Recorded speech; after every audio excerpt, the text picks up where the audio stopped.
everybody, and welcome to Carving Up Live right here on Facebook, as well as the Carving Up YouTube channel and the Grid Network YouTube channel. As always, I'm Bryson Carver. Very excited to be with you on this jam-packed Wednesday show.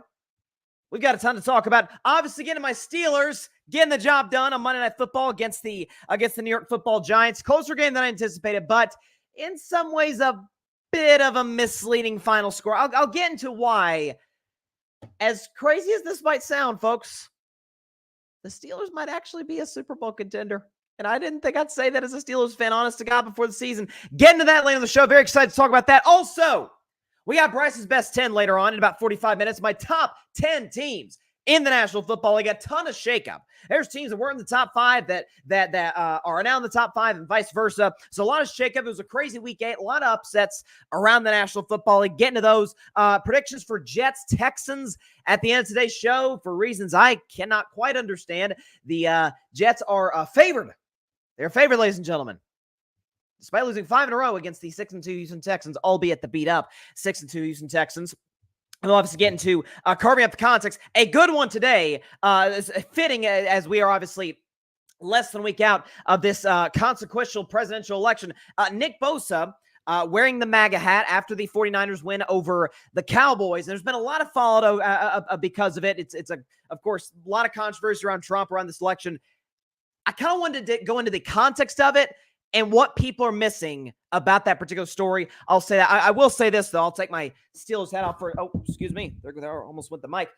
Put this on for a moment because it is obviously Halloween, and I want to celebrate. Let's see. We straighten this. There we go. So listen, I'm a Star Wars fan, so I'm obviously going to try and rep the best way that I can. So I wore the Darth Vader helmet last year. I decided, okay, should I do Boba Fett? Should I do Kylo Ren? Should I do a Stormtrooper? I figure Mandalorian was a pretty conservative choice, but nonetheless a fitting one. I'd say fair enough to say, along with Andor, the two most popular Star Wars shows on Disney Plus. So there you go. Definitely wanted to be in the spirit for Halloween because, of course, this is one of my favorite holidays of the year. So had to put on for my fellow Star Wars fans. But let me get this. I see Parnell's got a comment real quick. He says, thoughts on Anthony Richardson being benched. I'll touch on that after the segment's over. Parnell, I think you're going to hear my thoughts on that, but I have a pretty strong take on it. Get into that later on today's show. But first,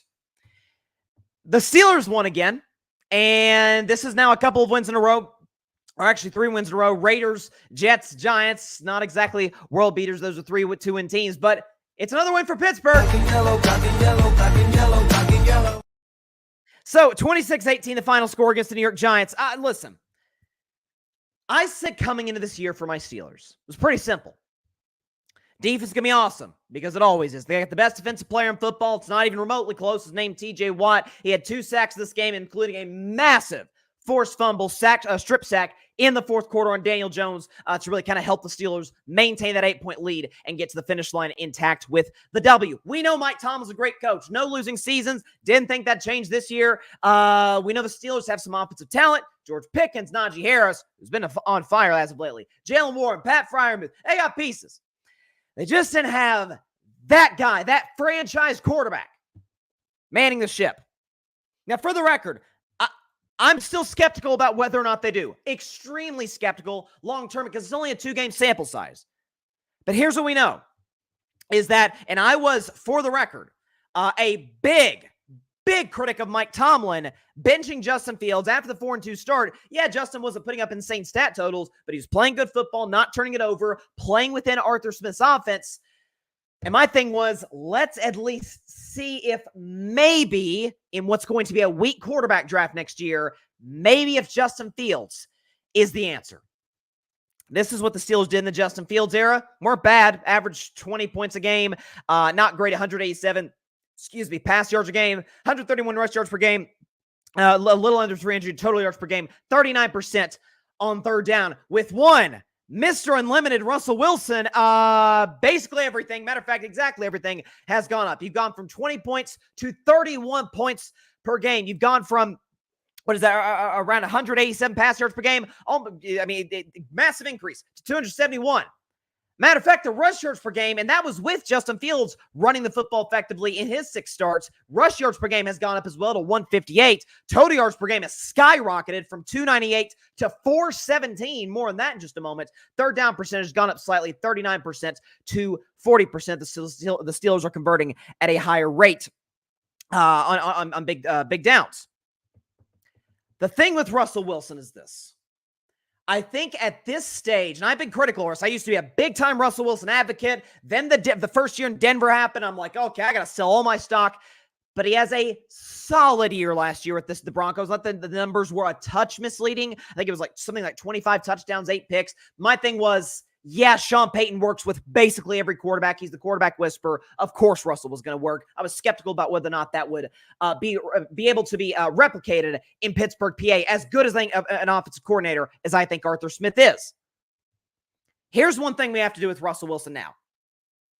Whether you think he's going to be the long-term solution for Pittsburgh or not, at least the rest of the season, and take the Steelers to new heights, I think it's fair to say I was wrong. We all were wrong. In that we've got to toss the first Denver year out. We got to toss it out. Like, especially when if I'm going to go on this show and over the course of the season until he's demoted, at least bash Nat Hackett the way I have and say that every offense that man's ever had has been terrible. Well, that's got to apply to Russell Wilson as well in the sense that, hey, Russell, we're seeing right now, clearly can still play, certainly more so than I thought he would. Nat Hackett fooled a lot of us for a lot of reasons. I had us thinking Russell Wilson was terrible. He's not terrible. Is he great? Doubt it. Terrible? No. So we got to throw that first Denver year out. For Pittsburgh, and spoiler, they're going to be on Bryson's best 10 in about 35 to 40 minutes. But the thing about the Steelers has always been pretty simple the last few years. It's, the defense is going to show up. TJ Watt is going to be a game wrecker. Mike Tomlin's going to get the best out of his group. But can the offense show up on a consistent basis? And the thing that I've always said, or at least that I said last season about Mike Tomlin, is that great coach, great at making halftime adjustments, amazing. Mike Tomlin might be, along with Andy Reid, the 2 best situational fourth quarter coaches in football. Way better than Kyle Shanahan. That's kind of his bugaboo. And I love Shanahan. I think better than McVay, better than Dan Campbell. So the best coaches in the league aren't as good situationally as Reid and Tomlin. But after last season was over, and a year where the Steelers somehow, some way, in large part because of Tomlin, won 10 games and made the playoffs with 3 backup quarterbacks, Pickett, Trubisky, Rudolph, my thing was, okay, coach, you're a first-ballot Hall of Famer, no doubt, no losing seasons, a Super Bowl champion, went to another one. But you haven't won a playoff game since 2016. I need to see some evolution to the modern NFL. You can still, like the Niners, by the way, have done it for years, where you can have a great defense and simultaneously be really innovative on offense. Like the Chiefs have done that the last couple of seasons. I need to see that. When Mike Tomlin hired Arthur Smith, who a fourth of the league, reports will tell you, 8 teams were going after Arthur Smith as their OC. When they got Arthur Smith, given his history with the Tennessee Titans as their OC, I'm like, oh, okay, that shows me a little bit of a culture shift. Getting a creative offensive play caller who made Ryan Tannehill, I think, a Pro Bowler. Like that's who could ever seen that coming? What will they do at the quarterback position? Will they draft somebody? Will they maybe wait and sign Dak Prescott next offseason, which I was imploring them heavily to do? That's obviously off the table. But they signed Russell Wilson, who's better than what they had last year for his flaws, at least perceived flaws at the time. And they get Justin Fields, who certainly has a higher upside than the guys they had the last couple of seasons. Here's what I'll say. There are folks I'm seeing out there that are putting the Steelers as up there as one of the 2 or 3 biggest threats to the Kansas City Chiefs. I'm not ready to go there yet. Because you got to remember, last 3 wins, Raiders, Jets, Giants, all 3 awful teams. Each team has their strength. The Raiders have Brock Bowers. The Jets, actually, I don't think they have a strength. The Giants have a great defensive line. But you're supposed to win those games. And that was kind of the thing for the Steelers, is that these first 8 to 9 games, Washington's better than we thought coming into the season. But it was like, you got to go 6-2, 7-1 to start the year, because the end of your schedule is brutal. You got Kansas City. You got the Houston Texans, I believe. I think they've got Houston. You've got the Philadelphia Eagles, who are tough offensively. Like, you've got Cincinnati twice, Baltimore twice. It's a tough closing schedule for the Pittsburgh Steelers. How can they get the job done? And this is the first time this is insane, folks, since 2018 that the Steelers have gone 2 straight games of over 400 yards of offense. 2 straight games, 400 yards of offense. Has not happened since the 2018 season. If this offense is able to sustain Russell Wilson, who, again, I had questions about, coming out of Denver. Here's what you know about Russ. And I thought this was gone. I was wrong. Russell still got the deep ball. Russell in his prime in Seattle had the most beautiful deep ball. They call it the moon ball in the NFL. Just that crazy arc. I mean, dropping right down to the breadbasket of the wide receiver. He still got that.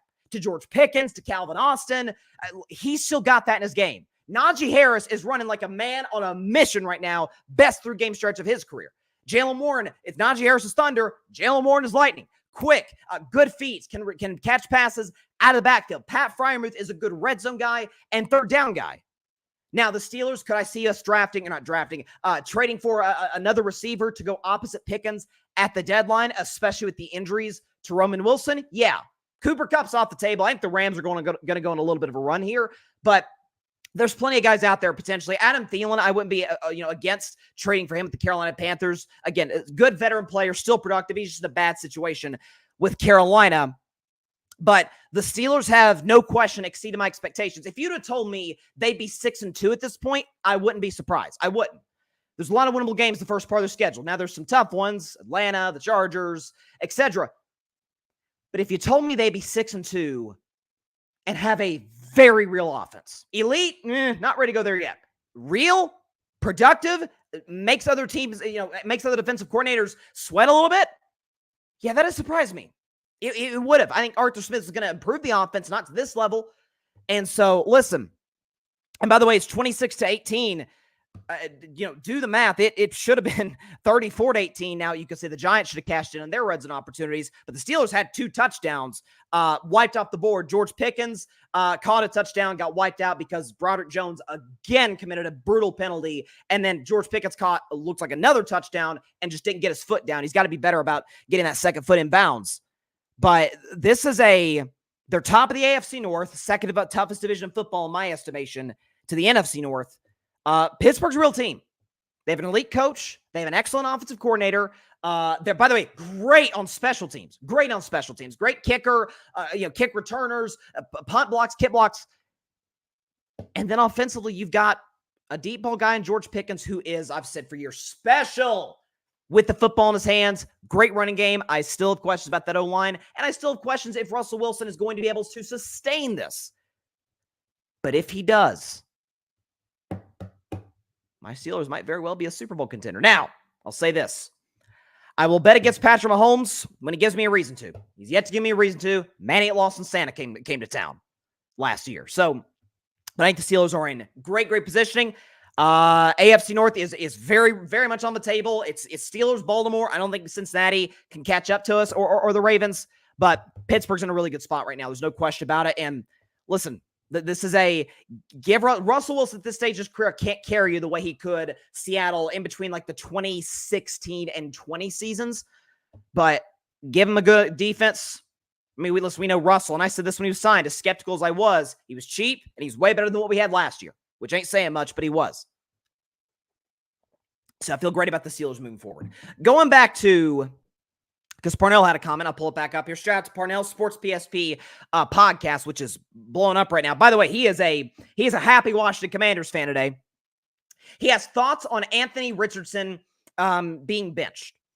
Here's my thing, is that Anthony Richardson, when he came into the NFL, was the classic, almost prototypical raw quarterback talent. Now, I wasn't crazy about him coming out. Now, I loved his character. From what I heard from everybody who met with him during the Combine in Indianapolis, obviously the city ended up drafting him, loved everything I heard. High character kid. But generally speaking, Josh Allen's kind of an outlier to this rule. When you come out of college inaccurate, you usually stay inaccurate. Like that's not something that can just be taught. You can get better at it. You can improve at it. you sort of either have it or you don't. And the thing with Richardson is I've compared. I said he's like a 199, 200 hitter who has like 20 to 25 home runs. Like Anthony Richardson will hit you on the 70-yard touchdown over the top. He misses layups. And by the way, if Anthony Richardson were playing for the Patriots, I would be ripping New England right now because I'm like, what? I don't know if your coach is good. I know your roster isn't good. You've got a ways to go. That's not the case with the Colts, folks. That's a good roster. That's a really offensively. Jonathan Taylor. You've got Josh Downs. You've got Michael Pittman Jr. You've got some really nice pieces there. And by the way, Shane Steichen, who turned Jalen Hurts into an MVP candidate. Gardner Minshew's been god-awful this year at the Raiders. Gardner Minshew was really good last year with Shane Steichen. So the coach is there. The weapons are there. 10 for 32. And Joe Flacco, then you see Joe Flacco, and Joe Flacco, old man Joe, is slinging out there. So I'm generally, I tend to be like, hey, give him an opportunity and let him play it out. We have zero evidence thus far in Anthony Richardson's career. Going back to college, that he's good. Athletic, yes. Physically gifted, no question. High character, yes. Although I think the whole thing about him tapping out because he was tired was not great. But at the end of the day, this is he's just, it's pretty simple. He's just not accurate. And he's got the pieces around him to be, and he darn sure is the coach to be. I think Steichen is tremendous. Outstanding. So I don't have an issue with him. Patriots, I would, because the structure isn't there. The structure is there with the Colts. Like if the Patriots decided, Jacoby Brissett, wins the game against the Jets, and let's say Brissett, I don't know, I think the Patriots, I don't know who they have this week. Let's say Brissett plays well again this week. I'd still say, I don't care. Go back to Drake May, because that's your future. B, we got to see what the kid has. He's under adverse circumstances. Just get him out there. New England's not terribly talented, so we know it's not all the blame for any shortcomings, which hasn't been that many so far, is on him. Whereas with the Colts, I mean, I don't care if you have the worst receiving core in football. 10 for 32 is unacceptable. That's brutal. Absolutely brutal. All right. What do we got next? Oh, World Series. So take the terrible towel off. Good chance it will come back out in Bryce's best 10 because, again, spoiler alert, the Steelers are on Bryson's best 10. I did want to talk about this, though. So the World Series has been going on. The ratings, as I kind of figure, I think as most people figured, have been exponentially higher than the last few years. Certainly last year when baseball struggled to get 5 million people to watch a World Series game. This year, I think Game 2 topped out at like 16 million people. So, listen, I picked the Dodgers to win the series in 6. They had the better lineup. I trusted their bullpen a lot more than New York's, even though New York's has actually been much better than I thought it'd be. The issue in the series through the first 3 games was because everybody's talking about, the starting pitching for the Dodgers has been better than the Yankees. Yes, but the Dodgers, 2 runs through the first 9 innings of game 1 before, obviously, the Freddie Freeman walk-off. 4 runs in games 2, 3, and then 4. And so it's not like the Dodgers offense has exploded through the first part of the series, because it really hasn't. It was the fact the Yankees bats were non-existent. Didn't do it. And Aaron Judge had 1 hit through the first 3 games, got 1 toward the end of game 4. Does that get him in a rhythm? We'll see. But listen, my thing was this or at least my thing is this moving forward. So in World Series history, and this is a shocking stat, so we know to toot my own Red Sox, my Red Sox horn right now, and I can't wait to watch that documentary when I get some time to do it on Netflix about the 04 Red Sox. 04 Red Sox, the only team in the history of Major League Baseball to come back from a 3-0 deficit to win a best-of-7 series. No teams, of course, done it in the World Series, but even more shocking, I should say more shocking, because I don't think that's a shocking stat. The most shocking aspect about the 3-0 deficits in the World Series, listen to this, folks. No team down 3-0 in the World Series has ever forced a game 6. So if the Yankees win tonight, obviously they don't win the series. They still got to win 2 more games.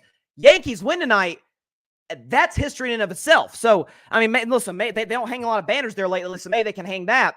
But I will just say on the outset, I think New York's going to win tonight. Honestly, I do.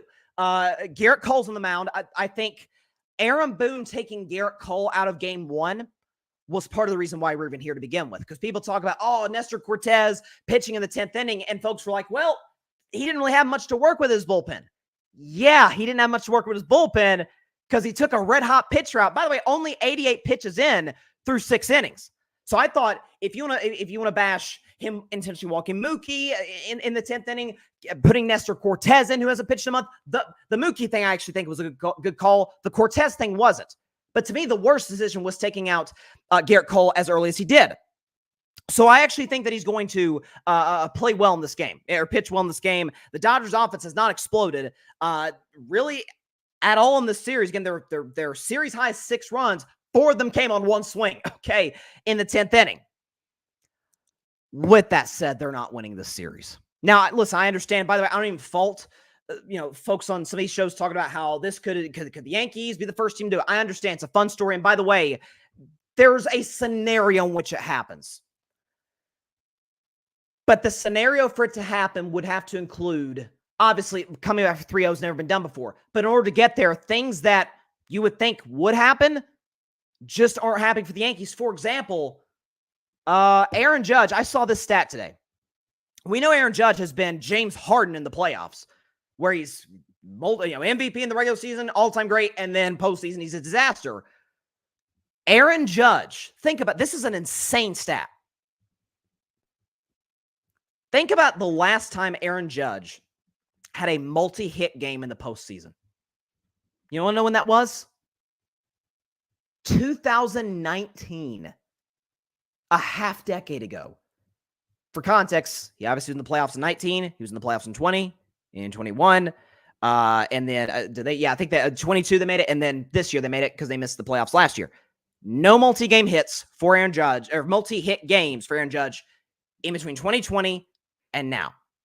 And there's a narrative going on right now, like, hey, why are we giving Shohei Ohtani same amount of blame that we're giving Aaron Judge for playing poorly in the World Series? Because if you look at their numbers, shout out to Alfred for making this graphic, they're basically the same guy. Same batting average, 133, which is a disaster. Same amount of hits, 2. No home runs for either. Judge actually has 1 RBI to Ohtani's 0. Both have been walked twice, although Judge has struck out 3 more times than Shohei. Everybody's talking about, oh, why aren't we giving Shohei the Are you watching Shohei since game 2 after he hurt that shoulder? He's run the field, and he's hurting. That's number 1. Number 2, I don't know. Look at the numbers. Shohei's been infinitely better than Judge in the playoffs. In the playoffs this year, Ohtani batting 246, Judge 152. Ohtani 14 hits, that's double Judge. Exactly. Ohtani 3 home runs, Judge 2 home runs. Ohtani 10 RBIs, Judge 7. Ohtani's been walked 4 more times than Judge and has struck out only 1 time more in more games played. And number 3, let's see. It's his first postseason. Now, by the way, does that mean we shouldn't criticize Shohei Ohtani when he is playing well and poorly in the World Series? Sure. Now, again, I think we should also use our eyeballs and see that guy's not close. If this was the regular season, if this were May, this guy, I'm no doctor. I don't even know the severity of the injury. Out 2 weeks, 3. He'd have to get that shoulder. He may have surgery in the offseason for all I know. So we should use our common sense of what we're watching with the game. But this is Judge's, let's see, 1, 2, 3, 4. This is his 7th postseason. Ohtani's first. The entire narrative, and it finally built this season. I've been saying it for years about Judge, like, where's the big postseason moment? I've never witnessed it. Judge has a history, a resume of being bad in the postseason. Ohtani has actually been really good in this year's playoffs, was unreal with runners in scoring position in the division series and the championship series against the Padres and then against the Mets. So those things have to be taken into account as it relates to how we're viewing these 2 particular players. So, like, the rest of the series, either way, there's way more pressure on Judge. Infinitely more pressure on Aaron Judge. Now, next year, different conversation. If Ohtani has a ring, maybe, but next year it's a different conversation. If Shohei, assuming he's healthier than he is now, is beat up, it plays poorly, we got to start having that conversation. But listen, I actually think the Yankees are going to win tonight, which, again, that would go against history. No team down 3-0 is forced to game 6. But I think people are criticizing Dave Roberts and how he used the bullpen last night. I didn't have an issue with it at all. And I think you saw Dave Roberts. If you guys didn't see his press conference, he seems pretty relaxed, as he should be. He's got the better team. He's got the better lineup. Frankly, the bullpen it's been mostly dead even, and my rotation's been better than theirs, other than Garrett Cole in game 1. So, listen, I think the Yankees win tonight. I don't see them losing Garrett Cole's start if he replicates what he did in game 1, and if Aaron Boone keeps him in longer, Dodgers going to win. Listen, pick integrity. I said Dodgers in 6. I'm going to stick to that. Yankees win tonight. Dodgers wrap it up on Friday night in Dodger Stadium on November 1st. But, yeah, if the Dodgers wrap it up tonight, who knows? But, by the way, too, I did want to say this as well. Because, Volpe, the local kid, shortstop, hits the grand slam to give the Yankees the lead, which they would never relinquish. And that was a big story, and Judge finally getting a hit. But one of the biggest stories was, we could show you the footage here, Mookie Betts going up and catching a fly ball, and this dope, matter of fact, as it turns out, 2 dopes sitting there in the front row, Yankee fans, trying to rip the ball out of Mookie's glove. The first guy actually succeeds. By the way, the other guy next to him grabs Mookie's right hand, his wrist. The reason I bring this up and show this is these Yankee fans are clowns. I know some good Yankee fans out there. Shout out John Rivera. Great friend of mine. I've got friends that are Yankees fans. Majority of them clowns. Point is, I have been stunned at how many folks I'm seeing in the national media today. They're like, oh, come on. They're just you can be passionate. But again, to me, that's the equivalent. Remember when Kyle Lowry, and again, there was some racial undertones, racial language used. Remember Kyle Lowry in the finals about 5 years ago when the Raptors played my Warriors, went and dove for a ball that was going out of bounds, and he got shoved. By the way, the guy next to him said something. I can't remember if it was racial or it was clearly the guy said a nasty, nasty insult. NBA ended up punishing what ended up being a part owner for the Warriors. But I think we were all in collective, what a jerk, shoving an athlete in the middle of action or at all. You don't just shove a person.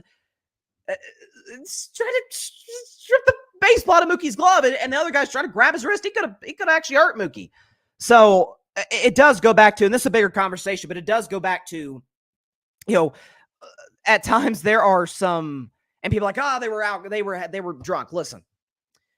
The great Shannon Sharp always says there's 3 kinds of people that'll tell you the truth: kids, drunks, and angry people. And alcohol's truth serum. And so you put alcohol in those guys, and I imagine they were drunk. They're like, hey, Mookie Betts over here, let's, in the moment, try and rip the ball out and act like a dope. And the other guy, let me grab Mookie's right hand. I'm not really sure why. I may hurt him. Maybe this will help our team win the series. It's not. Shocked at how much sympathy I'm seeing for these morons, utter morons, doing what they did. It's disgusting. Listen, people are gonna act like I'm being all high and mighty, but ask yourself, you're a Mookie spot. If you're playing a professional sport, you want a fan touching you? Come on, that to me is completely off limits. I understand if a guy, like a Derek Jeter back in the day, right? Goes into the stands. That's different. That's the athlete trying to make a play, and you just end up tangled up with the fans. But a fan actively trying to grab an athlete, touch an athlete, in these cases, it looked like they were actively, at least the second guy, which I almost think was worse than the first, trying to appear to hurt Mookie Betts. And Mookie was cool about it after the game. Kudos to him. But I thought it was clown behavior. Clown behavior at its absolute peak. Anyways, the game 5 tonight, I got the Yankees. Dodgers in 6 was my prediction before the series started. The Yankees will win the Garrett Cole start tonight. And listen, there'll be a lot of talk, a lot of pressure. Oh, can the Yankees do it? No, they're not doing it. They're not winning 2 games in LA when the Dodgers have an opportunity to close out a championship. That's not going to happen. Freddie Freeman's certainly going to let that happen. First player in baseball history, 4 straight games start the World Series with a home run. And then you go back to his last World Series in 2021 with Atlanta. 6, this is amazing, 6 straight games for Freddie Freeman with a World Series home run. It's absolutely incredible. Listen, he's the odds-on favorite, no question, to be World Series MVP. But listen, I'll say this. If the Yankees lose tonight, I won't be devastated. I had a nice little celebration in store for today's show. Had New York gotten swept last night, which would have been kind of funny. But it will have to wait. But it will come out because, yeah, Yankees going to come back from 3-0. What are you, the 0-4 Red Sox? Hey, well, you got Big Papi on the team. You got Dave Roberts. No, Dave Roberts going to get you, bro, as a manager. And by and large, we've been critical of Dave Roberts over the years. Push the right buttons in this series.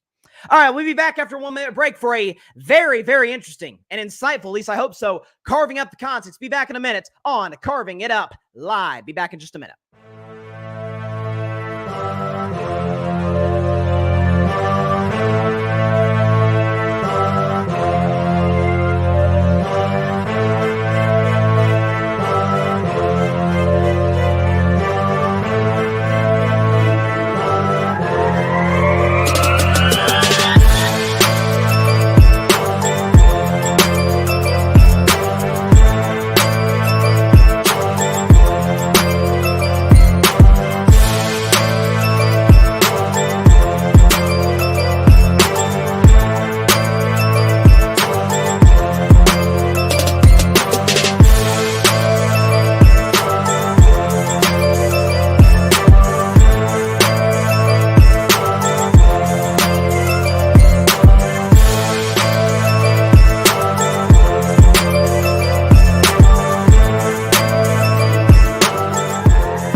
Welcome back to Carving It Up Live. So up next, on a segment we do every Wednesday, Carving Up the Context. Basically what we do is we take a story that is in the national focus and attention, and we try and go just a little bit deeper into the heart of the matter, so to speak. Carving Up the Context, obviously playing off the name of the show, Carving It Up.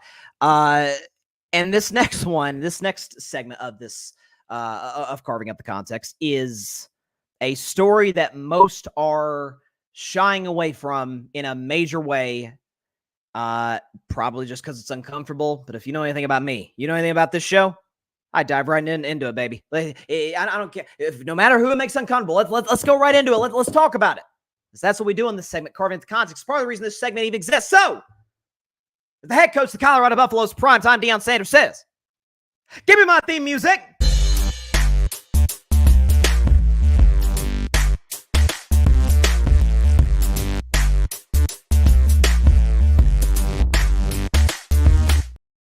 This week's edition of Carving Up the Context, we're going to be talking about Nick Bosa, superstar pass rusher for the San Francisco 49ers, who at the end of the game, after the 49ers beat the Cowboys 30-24 on Sunday Night Football, Melissa Stark for NBC, I'm sure everybody's seen it. She's interviewing Brock Purdy, the kid Garindo, I think the young running back for the 49ers who had a great game, and George Kittle, all of which were excellent in the win over Dallas.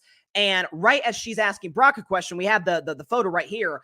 Nick Bosa comes in between Stark and Purdy and is flashing a white Make America Great Again hat. We can actually make that a little bit closer right there.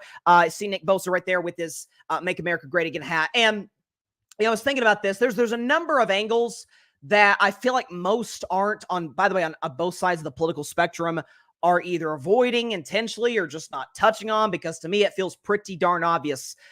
Many of the things surrounding this. Number one, and I want to say this in the outset, I want to be abundantly clear. I think my history on this show would tell you, in the times that I have talked about the former president, let's put it this way, I'm not a fan about basically anything that man stands for, to put it mildly. With that said, in and of itself, we're just talking about specifically, we'll get into the larger aspects of it and what Nick Bosa said afterwards, but just the act of him wearing the hat, disagree with it, but I will not in any way, shape, or form, it would be hypocritical if I'm consistent on previous takes I've had about politics and sports, if I'm going to be consistent with the United States Constitution and the First Amendment, is if Nick Bosa wants to wear that hat, disagree with it, but he has a right to do it. He has a right to do it in this country. So I want to make myself abundantly clear before people jump on me for that, because I don't want anybody taking stuff out of context, because this is Carving Up the Context.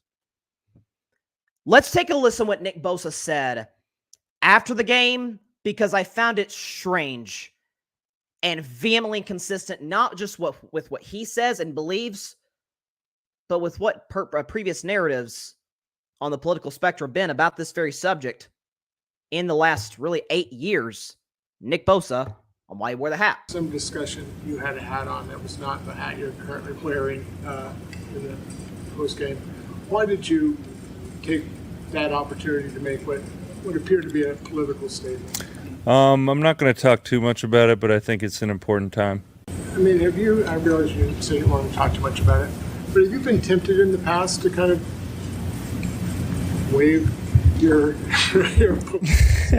No, I mean, it's definitely a little easier nowadays, but no, I don't feel too inclined to do that. Easier because Just a different climate. I don't want to bang on the reporter, but my follow-up, if I were asking the question after he said it's an important time, would have been, why do you feel it's an important time? That's well, the one thing both sides of the aisle agree on in this election, that is, it is a very important election and it is a very important time. And so I would have liked to have heard, as the consumer, as somebody listening to this interview, certainly as the person asking the question, Nick Bosa, is why do you feel this is an important time? Nonetheless. So there's been a lot of parallels drawn between him, Nick Bosa, and a former 49ers player, Colin Kaepernick, who obviously knelt during the national anthem in 2016 in protest of police brutality, is that there's been a parallel. Kaepernick's kicked out of the league, Nick Bosa's not. Well, first of all, listen, Cap was blackballed. Cap should have still been in the National Football League. He was a good backup quarterback. Starter, no. Good backup, no question, could have provided value. Nick Bosa is one of the 5 best passers in the world. But with that said, here's something that is objectively true, and both sides probably going to get pissed off at me saying this. Don't care. Kneeling during the national anthem, wearing a MAGA hat. Both are in their own ways extremely provocative. Both in their own ways pisses off the other side in a major, major way. I do think it is somewhat noteworthy that when Cap did the provocative move of kneeling during the national anthem, that he was asked, rightfully so, by the way, why did you do this? What prompted you to take a countercultural stance during the playing of the Star-Spangled Banner? And Cap, agree with his position or not, there's no question why he did it, or there's no misinterpreting of why Colin Kaepernick knelt during the national anthem. He said explicitly, police brutality, there's young black men and women getting killed in the streets by cops, all these different things. And Cap elaborated on it extensively, as did Malcolm Jenkins, as did Kenny Stills, as did other athletes, even white athletes like Chris Long, elaborated on this. And so my thing is, if you're willing, Nick Bosa seemed oddly uncomfortable in that post-game press conference. My thing is this: if you're going to, by the way, I've always said this. I'm different than some folks that want athletes, because these people do exist. Anytime something major in the political world happens, people are, and this isn't just the case with athletes, but with high-profile celebrities, what do you have to say about it? But in some cases, A, maybe I'm not educated about this. B, maybe I won't have the right words to say. And C, even if I do have the right words to say, maybe now's not the time. I can contribute down the road because I'm an American citizen, and my opinion counts the way everybody else's counts. And so I'm not saying Nick Bosa in the middle of election, I need to hear his opinion. That said, you wore that. And by the way, Nick Bosa is not the only Trump supporter in the NFL. That's putting it mildly. There are folks in the NFL that are going to vote for Trump or are going to vote for Kamala Harris that are not going to disclose that. So I'm not going to demand to hear what they have to say. But if you are going to disclose that, I think it's incumbent upon you as a public figure, regardless of who you're voting for, to disclose why. And also, too, is that, and the one thing I really wanted to hammer home, I said back in 2020, this is before I even was on YouTube, was during the George Floyd protests. I said, folks, whether you like it or not, it is true. Stick to sports is dead. Not only is it dead, or in some ways, part of the reason that it is we know, and I have been on this for years on this show, athletes being outspoken about politics, be it Nick Bosa, Harrison Butker on one side, be it Steph Curry or LeBron James on the other, does not impact ratings. It never has. The history I've gone through, I won't go into specifically. I've done segments on this in the past. Many of carving out the context segments about this. I've talked about it at length. Matter of fact, I actually did a video about why the NFL ratings were going to come down this year, and they have. I was right on that.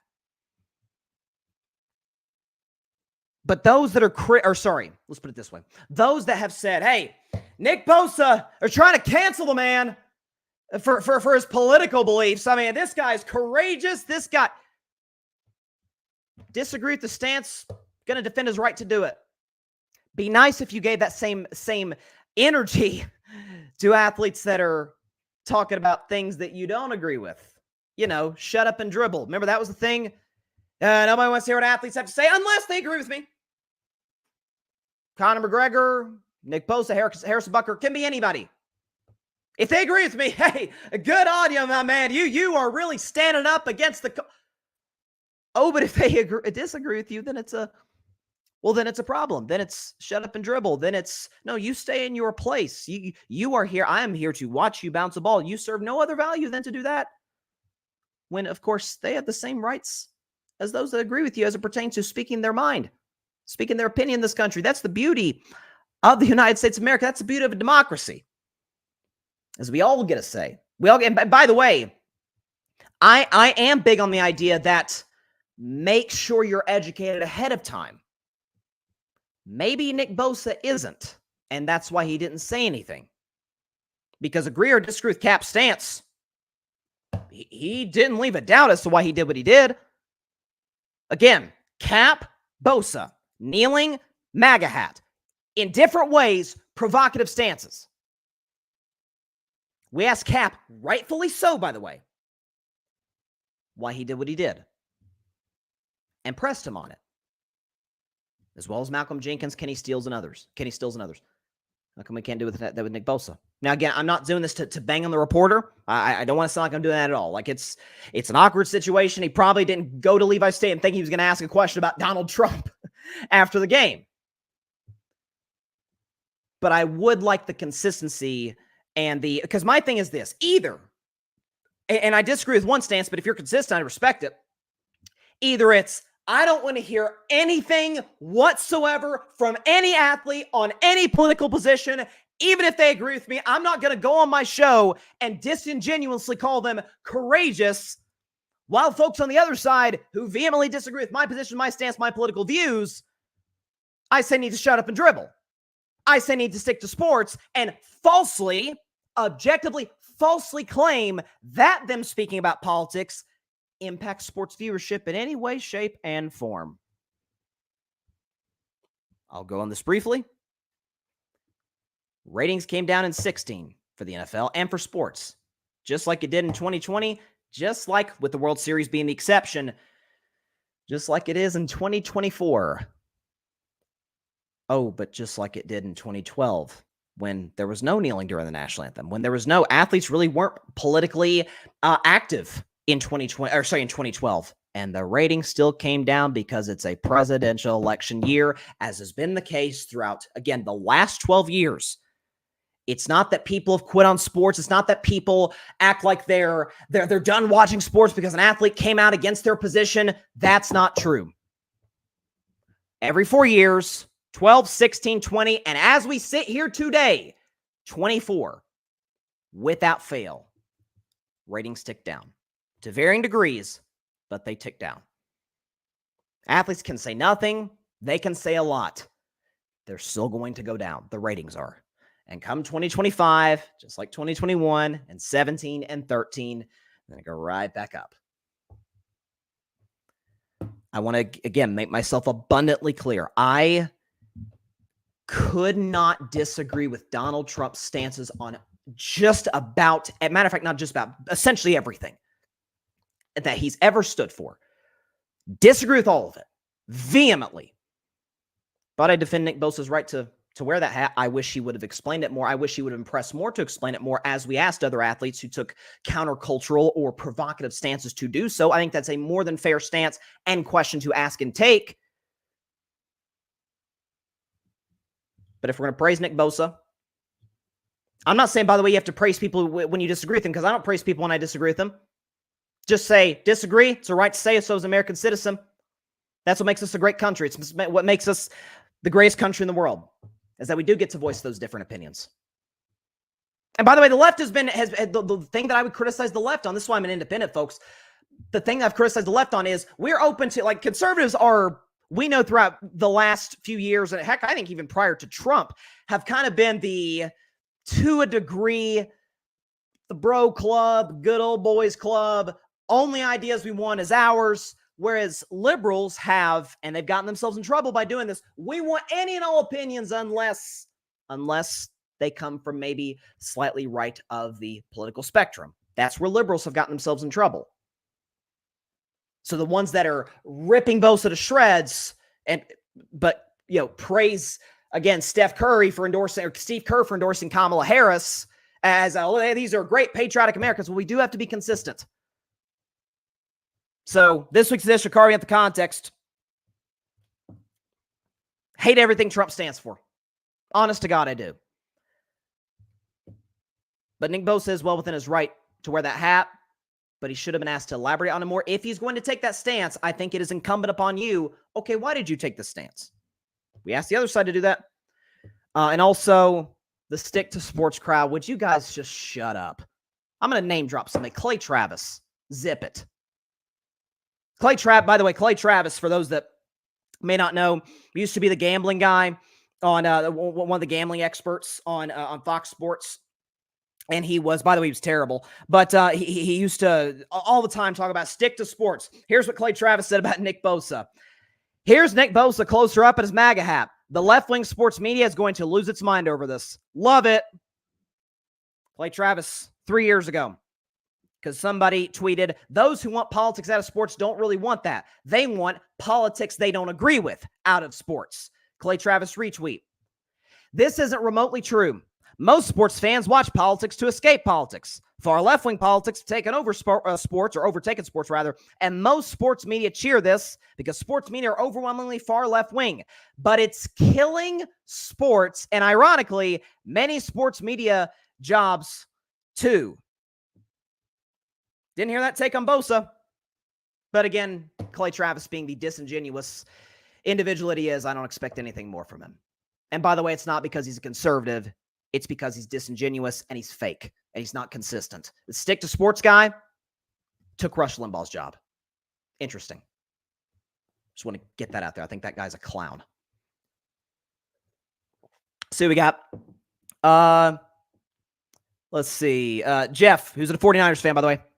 I have to disagree with Sam. Bosa should have elaborated more on why he liked Trump when asked, because anybody allowed to vote. There are millions of idiots who vote every year that don't know politics, and I'm one of those idiots. Well, listen, the thing is the reason I say that, and again, Jeff, I see in the comments, you just now joined the segment, so you didn't see the beginning, is that my thing is I don't want Nick Bosa to elaborate, or any athlete to elaborate on their support of a candidate if they're not going to open, like Patrick Mahomes. Like Patrick Mahomes has openly, I'm not saying anything now, his wife, different story, but Patrick Mahomes has not said jack. All he said is get out there and vote, which, by the way, get out there and vote. If you don't vote, you can't, you can't complain. Let's do the the G-rated version. Can't complain. But if you're going to open yourself up like that, Kaepernick kneeling, Bosa wearing the MAGA hat, both countercultural, both extremely controversial and provocative. It's fair to ask why. It's completely fair. That's not to say you have to agree with them. That's not to say you're going to sit up there and say, oh, you can't do what you're doing anymore, although the NFL did kind of tell that to Cap, or NFL owners did. But end of the day, it is all I want on this topic is consistency. Disagree with Bosa, I will absolutely defend his right to do that, just like I'll defend Steph Curry's right to endorse Kamala Harris. Just like I'll endorse again, I didn't vibe with the tone and the rhetoric of what Harrison Butker said, but I'll defend his right to say it. Just like I'll defend LeBron James and Steve Kerr. And also too, I cannot emphasize this any more than I am right now. I cannot emphasize this enough. A Bosa, a Butker, a Curry, a LeBron, any stance that they take does not impact ratings. And anybody like Clay Travis who says that they do are lying. Full on, flat out lying to their audience. And so whenever I hear people say that, I'm like, oh, you probably heard that from a disingenuous guy who used to do a sports show, said stick to sports, then did a political show. But, that's not my business. I don't even know why I brought that up. Either way. And again, too, and I'll I'll say this, because if I, you know what, how about this? How about we do this? A little exercise. Then we'll do Bryson's best 10 in a few minutes. Because if I'm going to go on here, and let's just say I'm not as famous as Nick Bosa, that's putting it mildly. But if I'm going to go on here and ask Nick Bosa to elaborate on his position and why he feels the way that he feels, maybe I should be consistent. Maybe I should be. So I'll just be totally 100% transparent.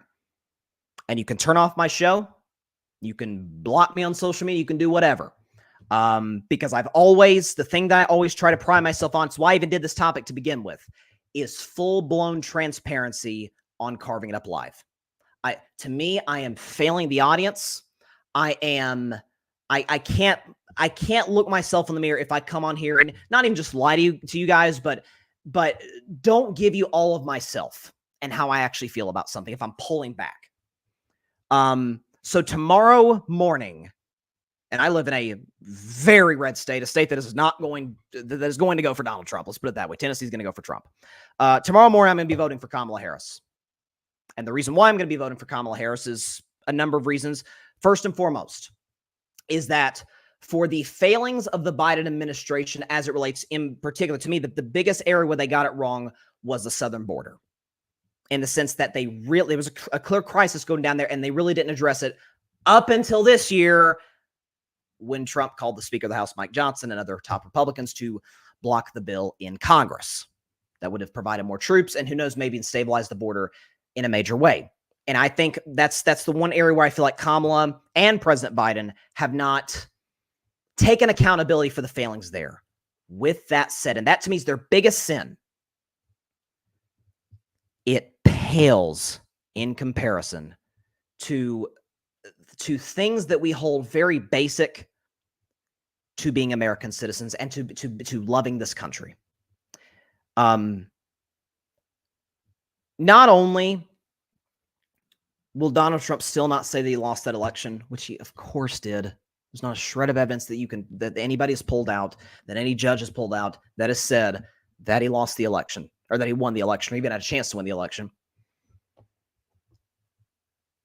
But he did incite. This is objectively true. We saw it on television. Like when I hear Trump and his people say, "Oh, this isn't actually what happened," I'm like, guys, I saw it. And by the way, the Democrats did this too. I'm probably going to a dark hole here, or not dark hole, but a rabbit hole. But the Democrats did this too with Biden, and God bless Biden. But they were like, "Oh, Biden's as sharp as ever." I'm like, guys, I have eyeballs and I have ears. He's clearly declining. Can we at least be honest about that? Can we not lie to the American people about that? Likewise for the Republicans, stop lying to me and said Trump didn't start January 6th. Stop. He literally said, he tweeted a month before, be there, will be wild. And then he says, you got to take this country back by strength, or you lose your country. And then he tweets after Mike Pence didn't do something that he literally cannot do under the Constitution, which is overturn the election as the vice president. He tweets, Mike Pence didn't have the courage to basically turn the election in my favor, which he literally cannot do under the law. And I mean, there was a bounty for Pence's head that day, as well as for other people. And so that denying elections, by the way, this has not gotten enough press. 2 years ago, when there was all the criminal indictments of Trump, he once on his Truth Social account openly called for the United States Constitution to be eliminated. And last time I checked, as a guy who studied presidential history longer than I've been a fan of sports, that presidential oath, it says toward the end, preserve, protect, and defend the Constitution of the United States. Seems like a bit of a conflict of interest if a guy's going to say, hey, let's get rid of it, and then, oh, actually, no, I'm going to preserve, protect, and defend it. And so, listen, and not only that, the Madison Square Garden, Trump's had some gross rallies. He talks about the enemy from within, like how Democrats and basically anybody who doesn't agree with him is the enemy from within. They're more dangerous than China and Russia and our foreign adversaries. This is that MSG rally with the comedian by the way, he got the most play, but there are folks that call Kamala the Antichrist.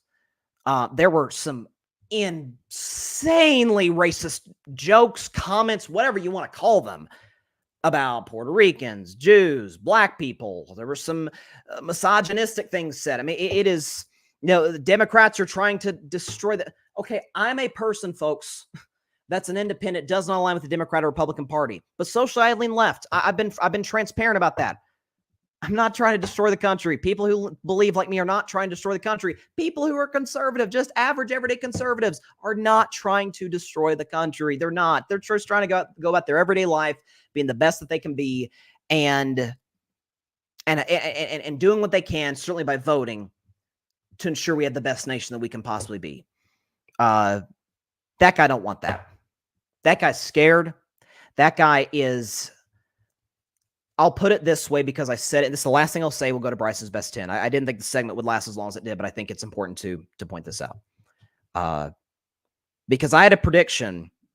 I cut a lot of flack for this when I said this, even from people in my personal life that were like, I cannot believe that, like that you're so wrong on this. And I've not moved. Pick integrity, right? I preached that. Back in June, when I was talking about how Trump became the first president in history, became a convicted felon, I said then, that was when Biden was the nominee, and Biden, I don't believe in polls, but Biden was not doing well in the polls at all. And I said on the show back in June, and I'll repeat it in October, day before Halloween. And I want to make sure that I be clear about this. Get out there and vote. With that said, I think that it is an impossibility for one Donald Trump to win this presidential election. He has done nothing over the last few months but drive people away. The Nikki Haley voter, and she took a big chunk out of him in the Republican primaries. Even when she was out of the race, by the way, she got a substantial amount of votes relative to the fact that she wasn't even in the race. That's a big voting block that could decide this election, swing states such as Pennsylvania. He takes a shot at Nikki Haley every chance he gets. You think that's going to make her voters like him? You think him saying America is, by the way, America's a dumping ground, a garbage can? Ronald Reagan, the bastion of conservatism, said we are the city on the hill. And by the way, like my thing with Reagan was, and I wasn't around for Reagan, obviously, but my thing with Reagan and studying him over the years is like the bottom line on its face, his message is great. Like we're the greatest country with all these things. But there was a certain aspect of Reaganism that was at times turned a blind eye to our problems at home, which to me, again, two things could be true. You can simultaneously say, hey, we've got a great country, best in the world. We still have problems you have to address. That was the only big flaw I saw in his rhetoric. But at the same time, give me that. Give me, we're the city on the hill. Then we're a dumping ground. That doesn't sound like and I hear these, the biggest patriot, I don't know. I've never heard somebody call himself a patriot and say that America's a garbage can, a dumping ground. I found that not horribly patriotic. I mean, I don't know. If I love my family, I don't think I'd say they were a garbage can. If I loved my family, I wouldn't say that, but I don't know. Maybe I'm mistaken. Maybe there's different ways to love. I don't know. But I just wanted to clarify that. Because listen, if I'm going to get on Nick Bosa, then I got to be consistent myself. So, that doesn't all count for carving up the context. I just wanted to, but it's our rights as American citizens to give our opinions. So I'm not going to rip. I disagree with Bosa. I wish he would elaborate more. I'm not going to criticize him for wearing the MAGA hat, just like I'm not going to criticize those who support Kamala Harris. That simple. All right. Without further ado, let's get into it. Bryson's best 10. There's been a lot of shakeup in the National Football League. There was a ton of upsets in Week 8 coming into this week. And by the way, a team that's going to be on Bryson's best 10 plays tomorrow night. I'm sure you can guess who that is. It's not the terrible team in New Jersey. But let's get the background music going on right now. Bryson's best 10, Week 9. Here we go.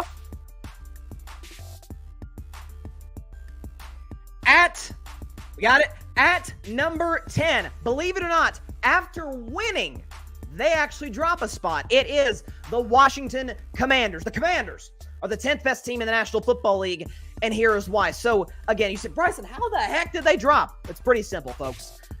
Is that if not for, and I give Jaden Daniels and everybody credit for this happening, but that was a miracle play. They don't call it a Hail Mary for no reason.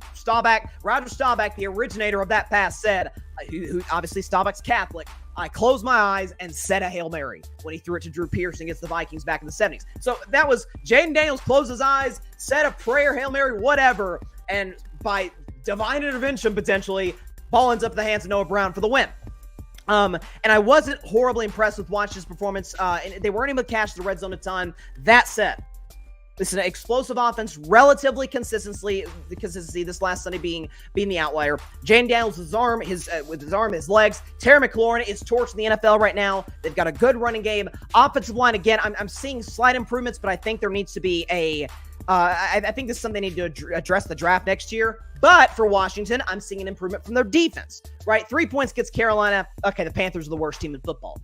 But 15 points against a Bears offense off of a bye and a Caleb Williams who've been torching everybody the last few weeks. That was impressive. So they're 6-2 right now. They're, I think, the 2 seed right now in the NFC. They're an excellent football team. The Washington Commanders are the 10th best team in the National Football League. At number 9, moving up a spot from last week, it is the San Francisco 49ers. The Niners are the 9th best team in the National Football League, and here's why. So I kept them last week on Bryce's Best 10. I kept San Francisco at number 10 despite having a losing record because I said, folks, they got Dallas at home, then they got to buy, then McCaffrey's coming back. This is the opportunity to buy low on San Francisco before they go on a little bit of a run. Now, listen, I still have questions. I still do about Brock Purdy trailing in the second half of games. He had one drive against Dallas, but he threw one pass. So kudos to him. But I still have questions about that. With that said, they got to buy. McCaffrey's coming back. Kittle's rolling. Even with McCaffrey coming back, you got this kid Garendo running the football. You got Jordan Mason. Kyle Shanahan's a wizard with running games throughout his career, okay? Deebo Samuel dealing with pneumonia, all kinds of issues. He should be back, ready to go by week 10. This defense is excellent. Yes, they gave up a couple of touchdowns to Dallas against a prevent defense. Fred Warner's awesome. Nick Bosa's crushing it. The secondary is really good. We'll see if they get Hufanga back sooner rather than later. We'll see if they get Dre Greenlaw. This is a beat-up Niners team, but they're 4-4. They got a great opportunity. Them and the Rams, I think, are the two teams, respect to Seattle and Arizona, to win the NFC West. They're playing good football right now. Brock Purdy was great with his legs against the Cowboys. The 49ers are the 9th best team in the National Football League. At number 8, falling 4 spots from last week and on a 2-game losing streak, it is the Minnesota Vikings. The Vikings are the 8th best team in the National Football League, and here is why. So, back-to-back losses. If you'd have told me Minnesota's going to lose back-to-back games to the Lions and then to the Rams in the span of 5 days, I'd have told you, oh, Sam Darnold turned back into the old Sam Darnold. Actually, no. I thought he was great against Detroit and pretty solid. Not great in the second half in terms of cashing in the red zone, but pretty darn good over the course of the game against the Rams.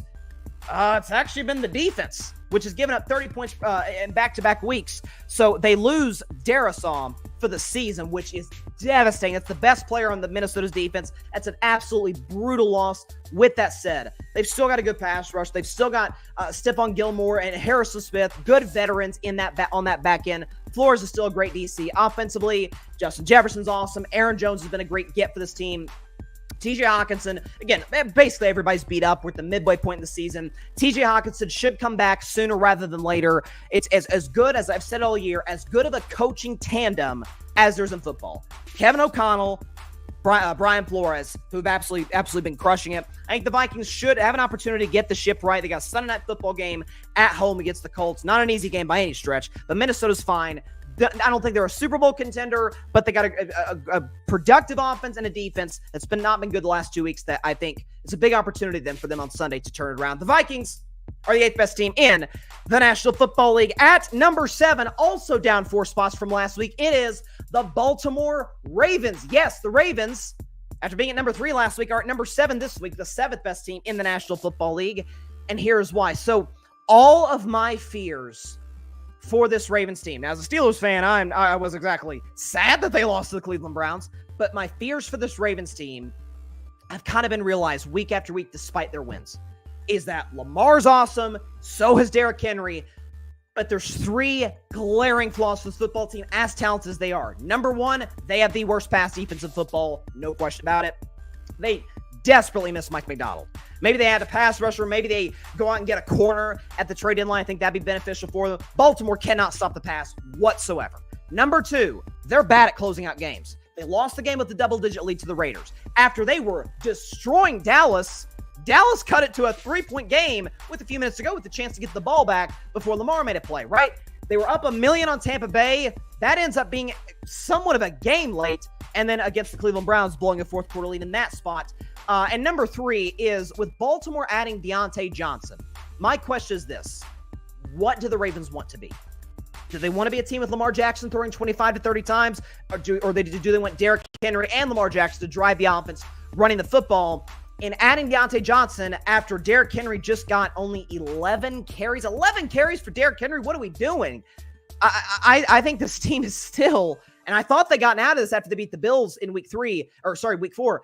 I feel like this team's in a little bit still of an identity crisis, and that's not going to serve them well where they match up in the playoffs once again against the Chiefs, who know exactly who they are, as well as other teams, including one that's above them. The Ravens, by the way, the 7th best team in the National Football League. At number 6, I think this is the highest they've ever been on Bryce's Best 10. It is my Pittsburgh Steelers. The Steelers, yes, indeed, ladies and gentlemen, are the 6th best team in the National Football League, and here's why. So, this is back-to-back games for Pittsburgh, as I talked about to start the show, with 400 yards of offense, back-to-back games, 400 yards of offense. First time that's happened since 2018. On the defensive side, TJ Watt, best player on the defensive side in football, and it ain't close. Okay, you got Alex Highsmith on the other side, who's a great pass rusher in his own right. You got a secondary with Joey Porter Jr. You got Minka Fitzpatrick. You got this Beanie Bishop kid who's got 3 picks in the last 2 weeks, including the game-ending interception to close out against the Giants on Monday Night Football. It's an awesome defense. It's an awesome coach who has this team ready to play each and every week. Arthur Smith, Russell Wilson, George Pickens have been an elite trio. Add Najee Harris, who's playing the best football of his career. Listen, the only reason the Steelers aren't higher is because they're on a 3-game winning streak against 3 2-win teams. Vegas and then the 2 New York teams. But at the same time, Russell's deep ball looks as good as ever. The running game's been great. It's been best it's been, and the defense is what the defense tends to be in Pittsburgh, which is fantastic. So for those reasons, maybe a contender if they're able to dominate in the second half of the season. The Steelers are the 6th best team in the National Football League. At number 5, up a spot from last week, it is the Houston Texans. The Texans are the 5th best team in the National Football League, and here's why. So I can hear what you're saying right now. Bryson? Nico Collins is on IR, and they've really struggled without Nico Collins, CJ Stroud in particular, and Stephon Diggs, God bless him, knock on wood for him, just tore his ACL, which is devastating for him. And they haven't looked that good the last few weeks. Fair enough. In the last few weeks, they dropped 41 in New England. All right, New England does have a great defense, but at the same time, Aaron Rodgers couldn't do anything against them. I don't know what happened there. Look great against New England. Okay, the next week, despite CJ Stroud throwing for sub-100 yards, it took a walk-off field goal to beat them at Lambeau Field against the Green Bay Packers, who are an elite football team. You'll see, obviously, later on this list. And also, too, surviving a divisional game. Now, I get Anthony Richardson, 10 for 32. The dude literally cannot throw the football, but able to be good situationally on both sides of the ball. DeMeco Ryans is great. Again, I've said it every week on Bryce's Best 10. This team is talented. There's not much I don't like about them. They're just too young. Again, there's kind of it's been funny. And I think Stroud's definitely better than Purdy. But both Purdy and Stroud have struggled without their weapons in the last few weeks. I just trust the Niners more because they got more veterans and they've been to this stage before. That said, Houston's really good. Right now, I think they're a little bit better than San Francisco. The Texans, winning without their guys right now, we'll see if that continues, are the 5th best team in the National Football League. The team they lost a couple weeks ago is at number 4, up a spot from last week. It is the Green Bay Packers. The Packers are the 4th best team in the National Football League, and here's why. Look, who'd have thought this would be the first thing I mentioned when I talk about Green Bay? I've been blown away by Malik Willis. I mean, come on. This is a guy who I thought was like Anthony Richardson last year, except less athletic. Couldn't throw to save his life. The Titans coaches didn't trust him. Played pretty well against the Colts. Played really well against one of the best defenses of football, the Tennessee Titans, despite their record. And then comes in against the Jaguars in a game where my man Trevor Lawrence looks like he sees the game, an opportunity to win. And here comes Malik Willis with a dime to Jaden Reed to set the Packers in field goal range to win it back-to-back weeks on a walk-off field goal. Listen, I don't know if Jordan Love's going to play this week against Detroit. They, I think, absolutely need him to beat the Detroit Lions, who are red hot right now. But this Packers defense, again, they had a rough day at the office. Trevor Lawrence has been playing outstanding, so I'll give them a pass. But Xavier McKinney is in the 3 or 4 guys up for defensive, or I should say, to come in second for Defensive Player of the Year to one TJ Watt, but the pass rush is good. The secondary's been opportunistic. The upgrade DC has helped. They have as deep a wide receiving core as there is in football. The Green Bay Packers are the 4th best team in the National Football League. At number 3, the highest they've been on Bryce's Best 10, maybe ever, going up 4 spots from last week. It is the Buffalo Bills. Ladies and gentlemen, the Bills are the 3rd best team in the National Football League, and here's why. So, the last few weeks, this team has been absolutely impressive. So, you think about the spot, right? Okay, so they lose to the Texans, they beat the Jets. Okay, they look fine. But they go into a game against Tennessee, who, again, is, I think, number 1 in the NFL in a good way in yards per game given up. And the Buffalo Bills score 34 points. And how many yards they have in that game? The Buffalo Bills had 389 yards against the Titans, win by 24. Then they go to Seattle in a game I thought they'd cover, but it'd be close, and mop the Seahawks, who had just mopped Atlanta the week prior. Geno Smith was a disaster in that game. This Bills defense is real. It's been excellent the last few weeks. Sean McDermott's done a good job on that side. And the fact that this team added Amari Cooper with James Cook, with Keon Coleman, this is why I said, even prior to them trading for Amari Cooper, I said before this year, I said, people think of the Jets are better than this team. They still have Josh Allen, who's miles better than Rodgers, a defense that is as good, if not better, certainly as of late, than the Jets, and a wide receiving core that's got Coleman. It's got Kincaid. Cook runs the football. It's a really good O-line. And Joe Brady, by the way, has been one of the better offensive coordinators in football. This Bills team, people thought last year was the best chance to beat the Chiefs, which I never bought into. This year might actually be the best year for the Bills to win, to beat the Chiefs, at least since that heartbreaking loss a few years ago in the divisional round. The Bills are the 3rd best team in the National Football League. And again, they're going to have to show me that they're not number 1 and number 2, because they've been that from week 1 without fail all the way to week 9. But let's go back through it. At number 2, it is the Detroit Lions. The Lions are the 2nd best team in the National Football League, and here is why. So, Dan Campbell? Nick Cable, what'd y'all do again, my man? Kneecap.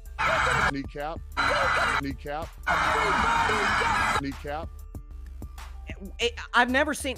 They beat the Titans, which they were supposed to. They were double-digit favorites against Tennessee at home. You're supposed to win that game. But against Tennessee, folks, they win 52-14 in a game that Jared Goff throws for 85 yards. Goff throws for 85. They drop 52. David Montgomery throws a touchdown. They have a punt return by Khalif Raymond for a touchdown. He also catches a touchdown. They got one of the best tight ends in the game, and Sam Laporta. Thunder with David Montgomery. Lightning with Jahmyr Gibbs, who was great in this game once again. This is, to me, far and away the best offense in football. No doubt about it. Best O-line. Goff's great with no pressure. Time in the pocket to throw. Elite running game. Wide receivers. I'm concerned about the Jamison Williams thing. We'll see how that shakes itself out. The legal stuff. But he's a burner. Amon-Ra St. Brown. I mean, they are...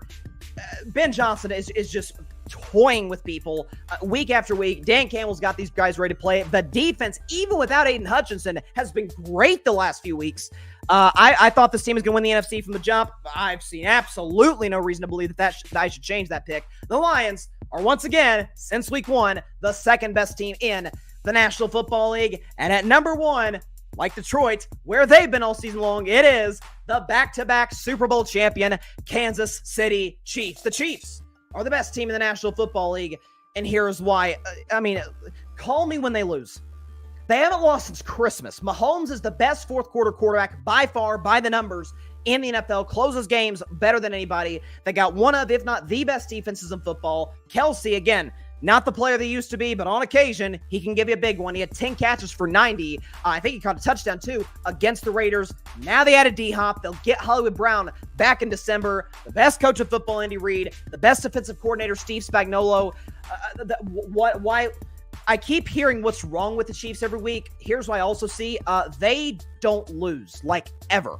Haven't lost since Christmas Day to the Las Vegas Raiders, who they beat in Vegas on Sunday. This is, to me, still...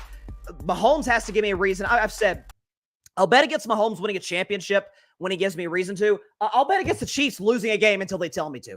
The Chiefs, no question, are the best team in the National Football League. Also, too, actually, let's go and pull up Bryce's best 10. So here's the list right there. So from 10 to 1, it's the Commanders, 49ers, Vikings, Ravens, my Steelers. And then the top 5 from 5 on up, it is the Texans, Packers, Bills. 2 and 1 haven't changed from week 1 on. Lions at 2, Chiefs at number 1, the 2 best teams in the National Football League. Listen, I said these 2 teams are going to meet in the Super Bowl. For me, call me biased. I will accept that. It feels sort of inevitable. It kind of does. It feels somewhat inevitable. I'll just say that. It's noteworthy. Either way. All right. Okay. Let me make sure. Okay. Oh, by the way, too, I did want to mention this. That the Golden State Warriors, my Golden State Warriors, won a game last night. I'm sure not a ton of people saw it because people were watching the World Series game A and B because Warriors home games tip off at 10 o'clock on the East Coast and people got to go to bed. But the Warriors won a game last night against the New Orleans Pelicans, who are a good basketball team, talented basketball team. Zion Williamson, CJ McCollum, Brandon Ingram. It's a good team, well-coached team. The Warriors trailed by 20 in this game, in a game that Steph Curry didn't play. That feels big. D'Anthony Melton, good bench player, didn't play. And Andrew Wiggins, who has gotten off to a hot start this season, didn't play. Down by 20 without all these guys. And they won by 18 points. I'll say, and then we'll get into our Texans-Jets prediction, but I wanted to mention this. This is the deepest team in basketball. Steve Kerr, he said and he was right. There are 13 guys that he can play on a nightly basis. You can't play 13 guys in an NBA game. It kills any rhythm you could have, any chemistry with a good lineup you have out there. But I said about the Warriors coming this season that I don't think, as currently constituted, they're a championship contender. That said, I think it is not arguable they're better than they were last year. Replace Klay Thompson, Buddy Hield. Thus far, Klay's actually been pretty good with Dallas. Shout out to Klay. But that's been an upgrade. Buddy Hield's leading the Warriors in scoring over Steph Curry. So the Buddy Hield acquisition, Kyle Anderson, Anthony Melton. It's another year of Moses Moody, Kuminga, Pajemski, Trace Jackson Davis. The depth of this team is crazy.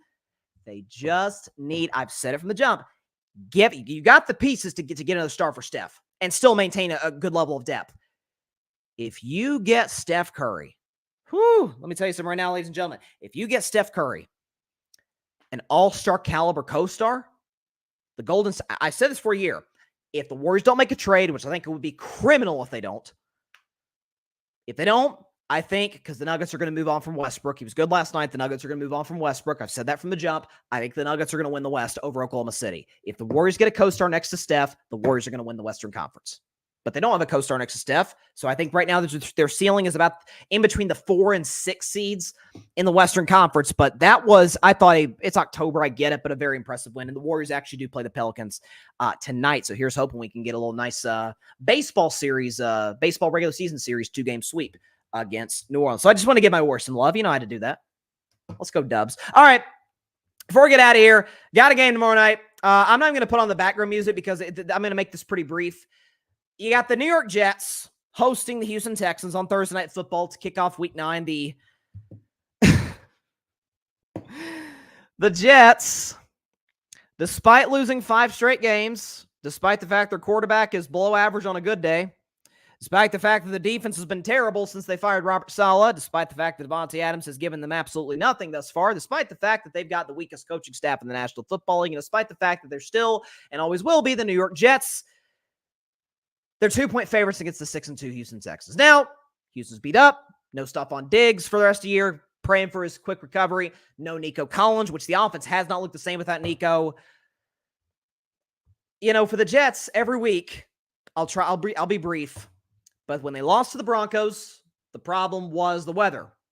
And when they lost to the Vikings, the problem was the coach. And when they lost to the Bills, the problem was the receivers. When they lost to the Steelers, the problem was they weren't playing it with enough joy.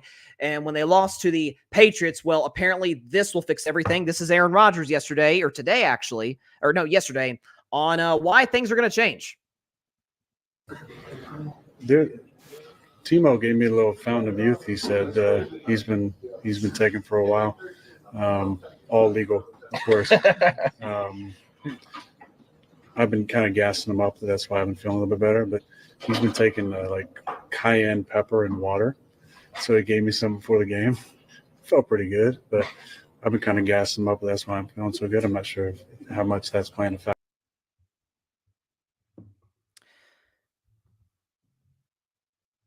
Texas win. I don't even know what I need to say. Texas win 27-16. I didn't even feel like this game deserved me to put on the typical carving it up background music. Like this, Texas 27, Jets 16. This is just, I mean, what are we doing? Cayenne pepper. Now the cayenne pepper and water is going to fix everything. Yeah. I'll tell you what, as much as I rip Aaron Rodgers almost daily on this show, I'm going to be a sad man when he retires. I really am. Because that guy gives us content every single. He don't even have to go on the McAfee show this week to give us content. I love JJ Watt today. I don't know. Speaking of the McAfee show, I don't know if y'all saw it. JJ Watt, who comes on McAfee every week, every Wednesday, I think. And AJ Hawk, who was obviously teammates with Aaron Rodgers in Green Bay, really, really good linebacker, said, Aaron Rodgers said he's going to be mixing cayenne pepper with water. and JJ Watt says, oh yeah, that'll help. It's almost like I can't. It's almost even hard to laugh. I mean, whether coaches, receivers, Joy, cayenne peppers. I mean, this guy's unbelievable. I mean, I can't. I really can't with this guy. It's an excuse. I can't wait for Friday's show, guys. Could be a dandy. So we're gonna have the Volview. Tennessee, Kentucky. Tennessee's going for Halloween. It's 2 days after Halloween on Saturday, obviously. But they're all black uniforms, which if y'all ain't seen them, Google them right now. They're unreal. They're going to look awesome. They look awesome for that game. The Yankees may lose tonight. So I'm telling you, when the Yankees lose this series, we're going to have a good old surprise in store. A good old, let's just say show opening when they fall short. And if the Jets lose to the Texans, Friday could be something. I'm just going to tell you right now. Friday could be something. Jeff, the Jets are favored against the Texans. I mean, how? I don't know what the case is. Oh, the Texans are beat up. I don't know. Texans beat up or the Patriots? Either way, the Patriots beat the Jets. What are we talking about? I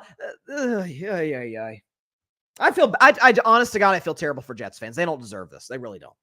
With that, that was fun. That is all the time we have for today's episode of Carving It Up Live. Be sure to catch us on Friday at 6 p.m. Eastern, 3 p.m. Pacific time right here on Facebook, as well as the Carving It Up YouTube channel and the Grid Network YouTube channel. Of course, be sure to like, share, comment, and please take 2 seconds out of your day. Hit that big red subscribe button down there, and it helps the channel grow exponentially. Please be sure to tell your friends about it, your family about it, everybody you know about Carving Up Live, except for your sleeping cat, who I can't find today. I think I saw him earlier. I may have saw it. Nealon can be an elusive little guy. I'll tell you that. He can be off his own little adventures at times. He's a rambunctious little one, but I love Nealon. Please tell everybody know though about Carving It Up Live, and just importantly, be sure to go subscribe to the Grid Network. That is GRYD, the Grid Podcast Network, right here on YouTube, as well as any and everywhere that you get your favorite podcasts, be it Apple Podcasts, Spotify, iHeartRadio, any and everywhere that you get your favorite podcasts. You can find us at the Grid Network, where we dare to be different. Patrick Brown should have some great articles down the pipeline on the Grid's website. As for other incredible content creators, check out their stuff on the YouTube channel, on social media, any and everywhere that you get your favorite podcasts. Grid Network. I'll tell you what, this is heaven right now in sports. I mean, I think the Yankees are going to win tonight. I'm gonna state my claim to it now. I don't think they're going to lose the Garrett Cole start, but the Dodgers are going to wrap it up in Game 6. I said Dodgers in 6. I'm going to stick with it. Yankees win tonight. Create false hope in their fan base. Hopefully delusional false hope in those idiot fans who try to injure Mookie Betts. Bums there. Thank God. Should never enter Yankee Stadium or any ballpark for that matter ever again, as far as I'm concerned. And Dodgers will wrap it up and win a championship on Friday. But whenever they get knocked out, we're having fun open to Carving Up Live. So please be sure to stay safe out there. Please be sure to take care of your physical as well as your mental health. And please, please, please be sure to contact your local state representatives and senators to demand change for gun violence in America. Doesn't matter where you lean, right, left, center. This is an issue that affects every single one of us on a day-to-day basis in this country. No matter what anybody tries to tell you, oh, it's not a problem, or oh, there's only one solution to the problem. Both are BS. Both are not true. It's a huge problem that needs a number of nuanced solutions to it. And this, I mean, not just being election year. Elections next week. Early voting is going on right now. I'm going to be voting tomorrow morning. Can't wait. Let's all do our duty, our civic duty as citizens in this amazing country. But keep this in mind when you go in that booth, man. Like, there's a number of issues people are voting on. But if anybody on your ballot in your state or federally shows no sense of urgency to addressing gun violence, got to vote against them or vote them out of office, because we have to address this problem and protect the people in this beautiful nation. Talked about a lot today. Steelers, World Series, Nick Bosa. I freaking made an endorsement on the show. Like, I mean, come on now. It's just average Wednesday on Carving Up. We had a lot to talk about. Nonetheless, we'll have even more. Could have a loaded show, depending on what happens on Friday. So stay tuned for that. 6 Eastern, 3 Pacific time on Friday night on the Grid Network's YouTube channel and on the Carving Up Live YouTube channel. Please, I beg you, please subscribe to both. We'll see you then. Stay safe out there, everybody. God bless y'all. Peace out. Keep believing y'all gonna win this World Series, Yankees. You ain't, though, for Red Sox. Come on. Thanks so much for watching the show on YouTube, and be sure to go click that big red subscribe button and check out the other clips and full shows from Carving It Up Live, as well as our other incredible content creators here on the Grid Network.